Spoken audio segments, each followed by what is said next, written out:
never slow up, no I don't take shit. I got no love for the fakeness. If you wanna play tough and wanna hate this, I'll always show up. I don't ever slow up, no I don't take shit. I got no love for the fakeness. If you wanna play tough and wanna hate this, I'll always show up and make a statement. I don't ever slow up, no I don't take shit. I got no love for the fakeness. If you wanna play tough and wanna hate this, I'll always show up and make a statement. Everything. Kepergian Marc Marquez dari Honda dan masa depannya yang terjamin di Gresini Racing. Kabar perpisahan Marc Marquez dengan Honda menuai beragam komentar mengenai hal tersebut. Alberto Vergani, manajer dan pengusaha, adalah salah satu orang terakhir yang angkat bicara mengenai masalah ini dalam wawancara yang diberikan kepada GP1. Pembalap Italia itu tampaknya tidak terkejut dengan keputusan Marquez ini, sesuatu yang menurutnya sudah terjadi selama beberapa musim. Ketika seorang pengemudi tidak lagi menikmatinya, ada dua pilihan, pensiun atau berganti. Marc sudah memutuskan pilihan kedua, yaitu mencari tantangan baru, ujarnya.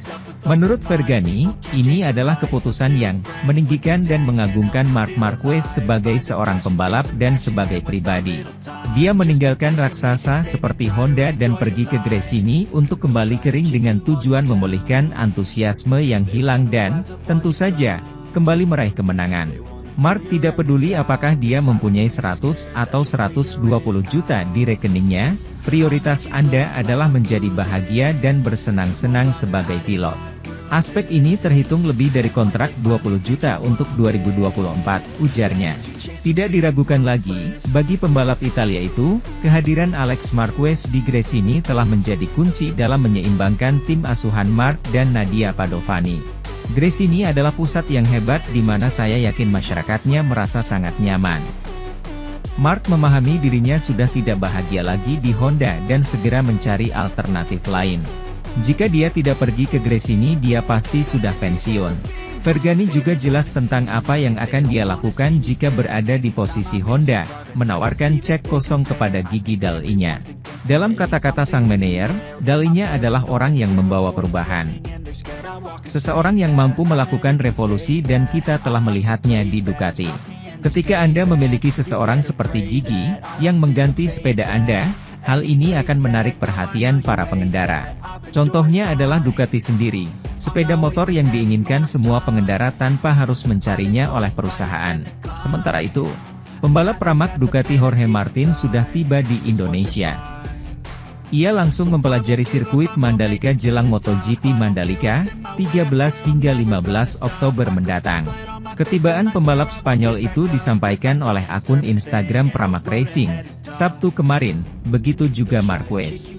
Terlihat Martin yang tengah duduk di Bandara Soekarno-Hatta sedang mengamati karakter trek di sirkuit Mandalika dengan komputer tablet. Selamat pagi Indonesia. Lihat siapa yang baru mendarat, langkah selanjutnya Lombok, tulis Pramac Racing di Instagram. Jeda lebih dari sepekan setelah MotoGP Jepang membuat para pembalap punya waktu lebih banyak untuk melakukan persiapan. Di tengah-tengah itu, mereka juga memanfaatkan waktu untuk berlibur. Pembalap tim RNF, Raul Fernandez sudah menikmati keindahan Indonesia dengan melakukan diving atau menyelam di dalam laut. Aktivitas itu ia lakukan di Labuan Amuk, Karangasem, Bali. Hal serupa juga dilakukan oleh pembalap Moto2, Philip Salak. Ia membagikan kegiatannya saat berada di sebuah kapal menuju Nusa Penida, Bali. Salak menyempatkan diri melakukan snorkeling. Pembalap Monster Energy Yamaha, Fabio Quartararo juga berlibur di Bali.